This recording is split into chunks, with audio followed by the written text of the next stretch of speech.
नमस्ते दोस्तों, जोधपुर शहर के वीडियो के पार्ट 2 में स्वागत है आप सभी का। तो अभी मैं बस से मंडोर गार्डन के लिए जा रहा हूँ। मंडोर गार्डन में एंट्री के लिए आपको 20 रुपये का टिकट भी लेना पड़ता है। मंडोर में मंडोर गार्डन का एक लोकप्रिय आकर्षण है। मारवाड़ राजाओं की पहले राजधानी हुआ करती थी। ये अपने पत्थर के लंबे गलियारों के लिए भी प्रसिद्ध है, जो देश भर से पर्यटकों को आकर्षित करता है। यहाँ पर सैलानी जोधपुर के पूर्व शासकों के स्मारक को देख सकते हैं। पारंपरिक छत्र आकार की शैली के विपरीत ये स्मारक या देवल एक हिंदू मंदिर की तरह बनाए गए थे और लाल बलुआ पत्थर से सजे सुंदर चक्रों और स्तंभों के साथ हैं। मंडौर की छत्रियों और देवल के इतिहास की कहानी भी अनूठी है। मंडौर के प्राचीन देवल तत्कालीन राजा महाराजाओं की स्मृति को चिरस्थायी बनाए रखने के लिए निर्मित किए गए थे, लेकिन मंदिर की समृद्ध स्थापत्य निर्माण कला शिल्प कला का बेजोड़ उदाहरण है। मारवाड़ में राजा महाराजाओं के स्वर्गवास पर उनके अंत्येष्टि स्थल पर ही भव्य स्मारक के निर्माण की परंपरा रही है। मंडौर में सबसे पुराना देवल राव मालदेव का बना हुआ है। इस देवल के गर्भगृह पर बना शिखर गुंबद विशेष आकर्षण का केंद्र है। मंडौर गार्डन में मारवाड़ के प्रतापी राजा राव मालदेव के देवल का निर्माण उसके 5वें पुत्र मोटा राजा उदय सिंह ने विक्रम संवत 1647 में करवाया था। विक्रम संवत 1850 में सबसे बाद में बने महाराजा अजीत सिंह का देवल सबसे बड़ा और भव्य है, जो कि आप सामने देख सकते हैं, जबकि उनसे पहले बने देवल क्रमानुसार कमतर आकार और भव्यता के लिए हैं। अंत्येष्टि स्थल पर बने स्मारकों को आमतौर पर छतरी कहा जाता है, लेकिन मारवाड़ में दिवंगत आत्मा को पितृ अथवा देवता मानते हुए उनके स्मारकों को देवल नाम भी दिए जाने की परंपरा रही है। जब मंडौर मारवाड़ की राजधानी था तब और जोधपुर राजधानी बनने के बाद तक राजा महाराजाओं का अंतिम संस्कार मंडौर दुर्ग के पीछे 1.5 किलोमीटर पर स्थित पंचकुंडा में किया जाता था। मंडौर के बाद मारवाड़ की नई राजधानी जोधपुर होने के बाद अंतिम संस्कार मंडौर गार्डन में किए जाने लगे थे। यहाँ देवल को देखने के बाद जब आगे आएंगे तब आपको रास्ते में फुव्वारे और एक झील से होते हुए ऊपर बने हुए मंडौर दुर्ग की ओर जाना होगा। यहाँ पर ऊपर एक चामुंडा माता का पुराना प्राचीन मंदिर भी बना हुआ है। ये है वो झील जिसे क्रॉस करते हुए आपको मंडौर दुर्ग की ओर जाना होता है। यहाँ पर आपको थोड़ी ऊंचाई पर चढ़ते हुए थोड़ा ऊपर को जाना होता है। ये आप जो स्ट्रक्चर सामने बना हुआ देख रहे हैं, ये पुराने टाइम में घर हुआ करते थे, जो कि अब टूट फूट चुके हैं। दोस्तों, यहाँ थोड़ी ऊंचाई पर पहुँचने के बाद आपको काफ़ी दूर तक का नज़ारा दिखाई देगा। यहाँ पर एक और प्राचीन चामुंडा माता जी का भी मंदिर बना हुआ है। कहा जाता है ये मंदिर 2000 वर्ष पहले बनाया गया था। जोधपुर के इस मंदिर का इतिहास काफ़ी ज़्यादा ही पुराना है। सदियों पुराना माता चामुंडा का यह मंदिर नगद अली की पहाड़ियों पर स्थित है। ये मंदिर जोधपुर की स्थापना से पहले का है, जब मंडौर राजधानी हुआ करती थी। आप यहीं पर सामने बने हुए किले को भी देख सकते हैं। यहाँ चामुंडा माता मंदिर में दर्शन करने के बाद और आशीर्वाद लेने के पश्चात मैं वापस नीचे की तरफ बढ़ चला। यहाँ पर आना बहुत ही कमाल का अनुभव है। यहाँ से आप काफ़ी दूर तक का नज़ारा देख सकते हैं। मेहरानगढ़ फोर्ट से मंडौर गार्डन की दूरी 6.5 किलोमीटर के अराउंड है, जहाँ आप मिनी बस पकड़कर पहुँच सकते हैं।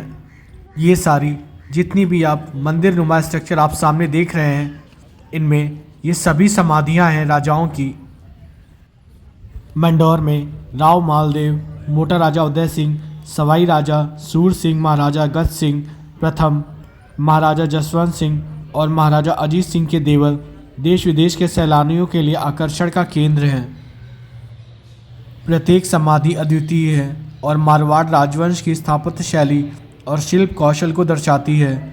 इनमें से सबसे सुंदर और प्रसिद्ध समाधि महाराजा अजीत सिंह जी की है, जिन्होंने 1678 से 1724 तक जोधपुर पर शासन किया।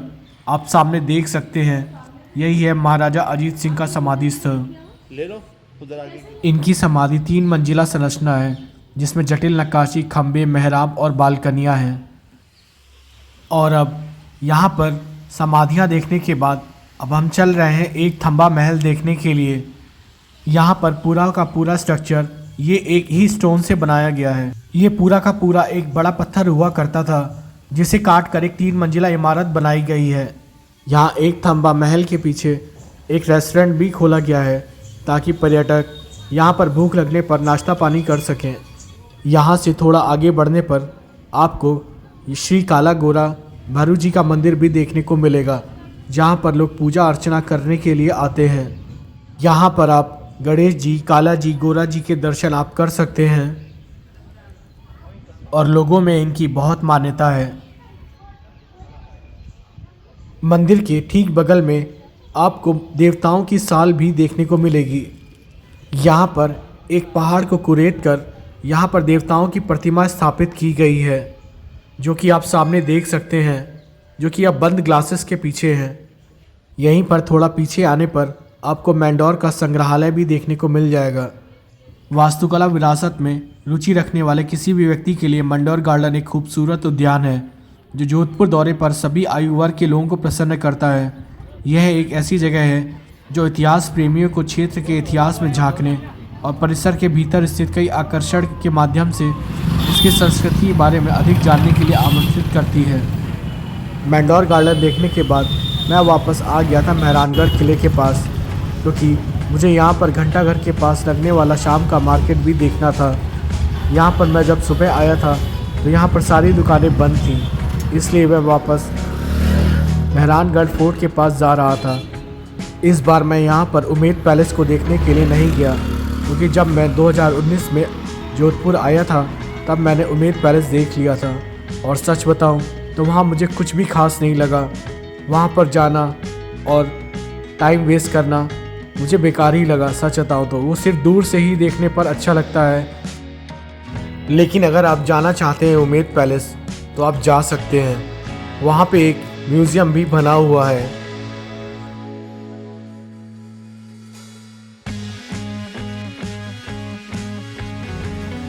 मेहरानगढ़ किले के सामने से आपको दूरी पर बना हुआ उमेद पैलेस दिखता है। सूर्य नगरी के नाम से प्रसिद्ध जोधपुर शहर की पहचान यहाँ के महलों और पुराने घरों में लगे छेतर के पत्थरों से होती है। 15वीं शताब्दी का विशालकाय मेहरानगढ़ दुर्ग पथरीली चट्टानी पहाड़ी पर मैदान से लगभग 125 मीटर ऊंचाई पर विद्यमान है। 8 द्वारों व अनगिनत भुजों से युक्त ये शहर 10 किलोमीटर लंबी ऊंची दीवारों से घिरा हुआ है। और ये है भव्य मेहरानगढ़ किला, जिसका निर्माण राव जोधा ने 1459 ईसा में करवाया था। इस किले तक जोधपुर शहर से सड़क मार्ग से पहुंचा जा सकता है। इस किले के 7 द्वार हैं, जहां पर्यटक दूसरे द्वार पर युद्ध के दौरान तोप के गोले से बने निशान भी देख सकते हैं। अपने मजबूत गढ़ों, मोटी दीवारों और विशाल दरवाजे की वजह से मेहरानगढ़ किला देश के सबसे मजबूत किलों में से एक है। आज ये राजस्थान के सबसे अधिक देखे जाने वाले स्मारकों में से भी एक है। इसके अलावा आप यहाँ पर ऊंचाई से पूरा जोधपुर शहर देख सकते हैं। यहाँ पर आपको कई सारे घर नीले रंग से कलर किए हुए दिख रहे होंगे। ये सभी पुराने घर हैं। मैंने इससे पहले मेहरानगढ़ किले पर एक वीडियो बनाया था। अगर आप मेहरानगढ़ किले के बारे में और भी जानना चाहते हैं तो जोधपुर ब्लॉग के पार्ट 1 को ज़रूर देखें, जिसका लिंक मैंने डिस्क्रिप्शन बॉक्स में डाला हुआ है। मैं यहाँ पर करीब 45 मिनट तक रुका रहा और जोधपुर शहर की खूबसूरती देखता रहा। यहाँ पर आपको कई सारे घर नीले रंग से पुते हुए दिख जाएंगे।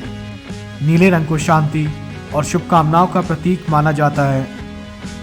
यहाँ पर किलों से जुड़े कई किस्से कहानियाँ भी सुनने को मिलती हैं। किसी महल से आवाज़ें आती हैं तो कुछ का रहस्य आज तक सुलझा ही नहीं। राजस्थान का मेहरानगढ़ किला भी ऐसा ही है। इसके ऊपर हमेशा चीलें उड़ती रहती हैं। ये भारत के सबसे भव्य किलों में से एक है। मारवाड़ के राठौड़ वंशज चील पक्षी को माँ दुर्गा का दूसरा स्वरूप मानते हैं। यही कारण है कि मारवाड़ के राजकीय झंडे पर भी माँ दुर्गा स्वरूप चील का चिन्ह ही अंकित रहा है।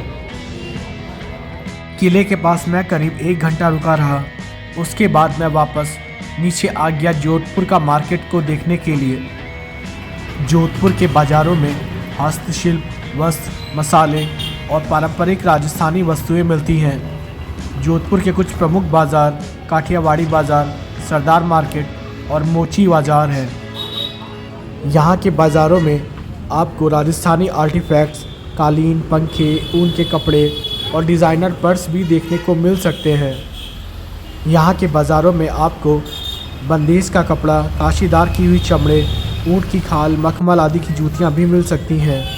यहाँ पर आपको संगमरमर से बने स्मृति चिन्ह भी मिलते हैं।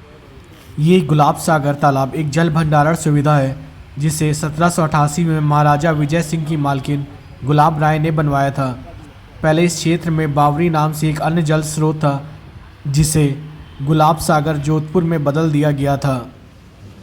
गुलाब सागर झील जोधपुर शहर के केंद्र में पुराने शहर क्षेत्र में सरदार मार्केट और मेहरानगढ़ किले के पास स्थित है। यहाँ का पानी काफ़ी गंदा था और इसमें काफ़ी कचरा भी पड़ा हुआ था। गुलाब सागर झील ब्लू सिटी जोधपुर में सबसे कम खोजे जाने वाले पर्यटक आकर्षणों में से एक है। शहर के केंद्र में स्थित ये झील जोधपुर के राजसी मेहरानगढ़ किले का बहुत ही सुंदर दृश्य प्रस्तुत करती है। गुलाब सागर को देखने के बाद अब मैं वापस निकल पड़ा सरदार मार्केट को देखने के लिए, जो कि घंटाघर के पास लगती है। सरदार मार्केट शहर के बीचों बीच स्थित है।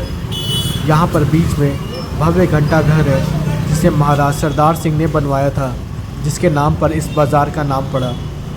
बाज़ार के नज़ारे और आवाज़ें आपको ज़रूर देखनी चाहिए, भले ही आप कुछ भी ख़रीदने का इरादा ना रखते हो, क्योंकि यहाँ पर एक ऐसा नज़ारा है जहाँ आप आराम से उधर उधर देख सकते हैं। आमतौर पर शहर में व्यस्त और शोरगुल वाले भारतीय बाज़ार में क्या होता है, स्थानीय लोग यहाँ पर हर चीज़ बेचते हैं, जैसे चूड़ियाँ, नकली आभूषण, फल और सब्जियाँ, मसाले, मिट्टी के बर्तन, टोकरियाँ, कपड़े आदि। बाज़ार के केंद्र में स्थित घंटाघर इस बाज़ार की खूबसूरती को बढ़ाता है। यह संरचना पूरे बाज़ार, उस जगह के आसपास की हर चीज़ पर हावी है। जोधपुर का सरदार मार्केट हर पर्यटक की लिस्ट में शामिल होता है। इस जगह का आकर्षण बहुत ही जीवंत है और बाज़ार सोने पर सुहागा है। इस खूबसूरत इलाके को देखे बिना आपकी जोधपुर की यात्रा अधूरी है। जोधपुर सरदार मार्केट में आने वाले पर्यटक कभी भी खाली हाथ नहीं लौटते, क्योंकि यहाँ देखने के लिए बहुत सी चीज़ें हैं।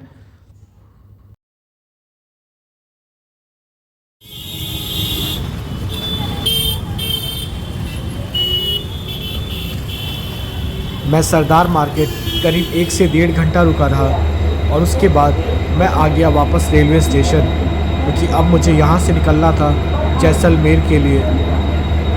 आशा है आपको वीडियो पसंद आया होगा। अगर वीडियो पसंद आया हो तो चैनल सब्सक्राइब करें, वीडियो लाइक करें और शेयर करें। is reported running late by 0 hours